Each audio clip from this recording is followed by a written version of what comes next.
Bon, une fois n'est pas coutume, je vais faire une vidéo. Et mon bébé, il y a le toboggan là-bas. Les trampolines, vas-y.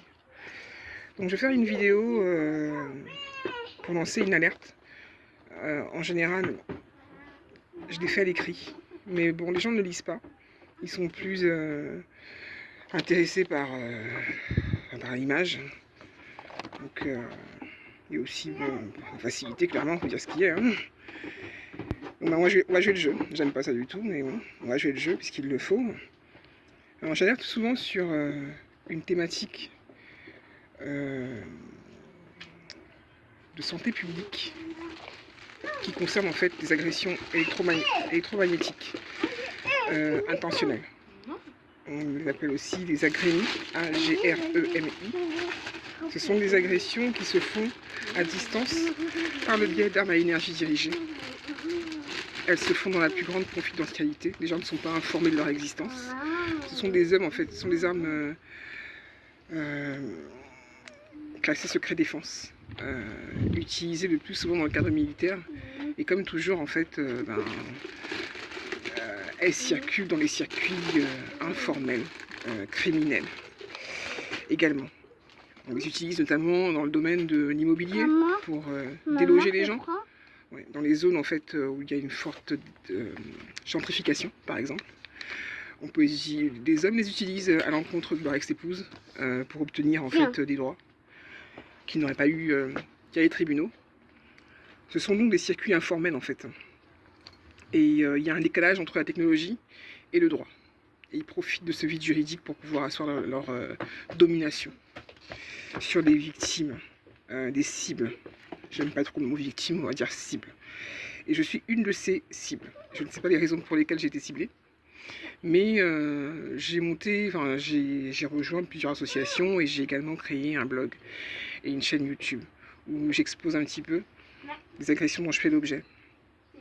Ces agressions, en gros, on va dire qu'il y a 3 domaines.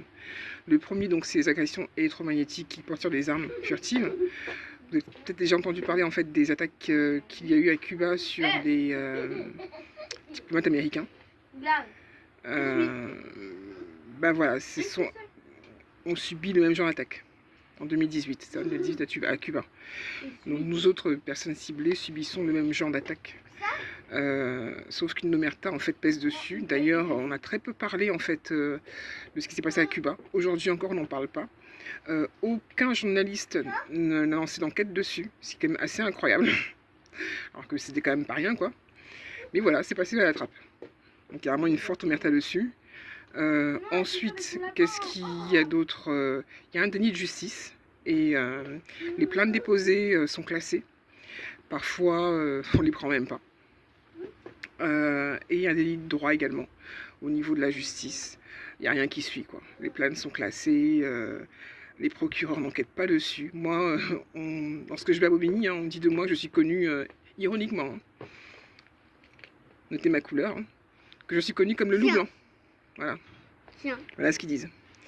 Et donc, ils classent systématiquement les plaintes, quoi. Malgré les preuves, il n'y a pas d'investigation, il n'y a rien du tout qui est fait. Les gens meurent de ça. Ils meurent non seulement physiquement, il y a beaucoup de cancers qui sont causés par ça, des AVC, mais ils en meurent aussi par suicide, parce qu'ils sont fatigués, quoi. Moi, j'ai des compagnons de lutte qui sont plus là pour en parler. Moi, je suis une combattante, je suis une vraie guerrière. J'ai traversé des guerres encore plus difficiles que celle-ci. Donc, je ne compte pas lâcher l'affaire. Je me suis promis en fait que le jour où cette histoire en fait de harcèlement électromagnétique sera mis au grand jour, j'ai acheté une bouteille de champagne que je garde au frais là. Je vais la déboucher ce jour-là et danser une danse de la victoire et comme ils n'ont pas idée. Parce que je crois fermement qu'ils seront un jour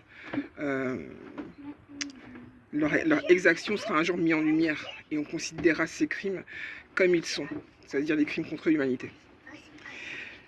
Donc, comme je vous le disais, il y a 3 pans. Donc, il y a le pan harcèlement, donc agression électromagnétique. Il y a le pan déni de justice, déni de droit. Ça touche tous les domaines. Hein. C'est-à-dire que tous les droits toutes les choses auxquelles vous pourriez prétendre avoir droit elles vous seront spoliées. Elles seront spoliées. Droit à un héritage, il sera spolié. Droit à un logement, il sera spolié. Droit à la santé même, ce sera spolié. C'est-à-dire que vous n'avez plus accès à rien. Et ensuite, il y a le domaine qui implique la société civile, donc l'entourage. Ça peut être les familles, les amis, les voisins, les collègues, ou même des gens que vous ne connaissez pas. Donc un grand pan de la société civile participe à ça également. Et eux, en fait, ce qu'ils font, en gros, c'est du harcèlement de rue, des campagnes de calomnie. Voilà. Donc vous aurez droit à des pétitions sur votre dos, dont vous ne serez même pas informé d'ailleurs. Des procédures lancées par ces personnes à votre rencontre, à votre insu. Bref, toutes sortes de choses inimaginables par le commun des mortels vous arriveront. Et lorsque vous allez vous en plaindre, on considérera que c'est vous le problème. Et que vous êtes donc paranoïaque, alors qu'il y a des faits. Mais ces faits étant écartés par la justice, bah, finalement il n'y a pas de fait, quoi. Donc, pour revenir à l'objet de ma vidéo, moi cette nuit j'ai eu très peur. J'ai eu très peur parce que j'ai eu en fait un nouveau type d'attaque. J'arrivais plus à respirer en fait. J'arrivais plus à respirer, j'avais souffle court. La nature de l'attaque était aussi différente des autres. C'était pas les mêmes radiations, pas la même intensité, pas les mêmes symptômes. J'ai eu en fait tout le côté droit, limite paralysé à un moment donné. Au niveau encéphalique, je sais pas, scientifique, mais bon, ça avait attrait l'encéphale, au cerveau quoi. J'avais vraiment l'impression qu'on m'avait fait une injection directement dans le crâne quoi. C'était extrêmement douloureux et très flippant. J'ai aussitôt noté en fait un changement de ma carnation, c'est-à-dire que ma peau est devenue quand même grise, et des plaques grises au niveau de la peau, qui n'ont pas entièrement disparu d'ailleurs. Et j'ai allaité ma fille, parce qu'en fait elle est allaitée, donc par automatisme j'ai allaité. Et quelques heures plus tard, j'ai remarqué que ses lèvres étaient violacées à l'intérieur. Voilà. Et ça, en fait, c'était vraiment très troublant, quoi. Je me suis dit, c'est pas comme d'habitude. C'est assez fort pour impacter, en fait, les organes internes, mais vraiment internes, quoi. Alors qu'habituellement, c'est superficiel, là, c'est vraiment invasif. Et en plus de ça, c'est assez costaud pour impacter aussi mon enfant. Donc, j'ai vraiment eu peur. J'avais dans mes affaires une ordonnance pour faire des traitements, enfin, des examens, notamment sanguin. Évidemment, elle a disparu, comme beaucoup de choses d'ailleurs. Et donc, il va me falloir aller chez le médecin, ce qui est vraiment en fait source d'une grande angoisse chez moi, parce qu'à chaque fois que j'y vais, il y a toujours un souci. Il y a toujours en fait des faux témoignages, il y a toujours des... Bref, c'est jamais serein quoi. Je n'ai plus de rapport serein avec les institutions, y compris médicales.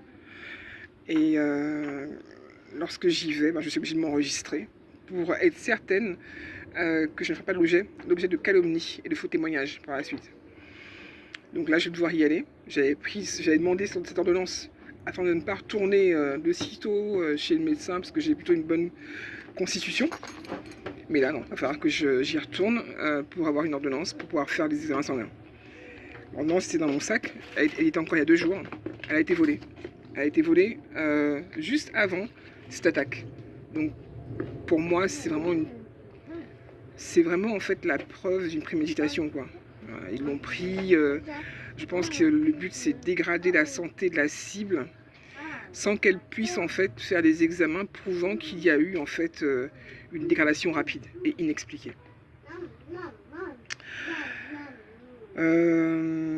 Qu'est-ce que je peux dire d'autre dessus?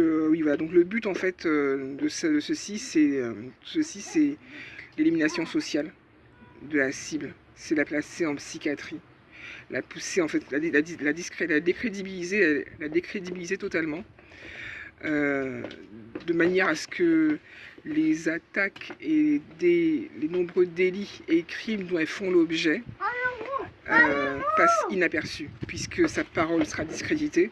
Elle aura beau se plaindre, en fait, personne ne prendra ça en compte, puisqu'elle sera considérée comme folle. Donc le but de tout ça, c'est faire basculer les personnes dans le circuit psychiatrique. Et je pense que cette nouvelle attaque, précédée du vol de mon ordonnance, pour faire des examens sanguins et un premier palier. Voilà. Ils avaient déjà essayé il y a quelques années, en 2016-2017 déjà, il y avait une tentative qui avait échoué de manière absolument lamentable, parce que c'était fait vraiment par des bleus. Et je leur ai fait comprendre que voilà, quoi, c'était pas possible, hein, ça marcherait pas, dans un état de droit. À cette époque-là, je le croyais fermement. Aujourd'hui, je sais très bien qu'en France, on n'est plus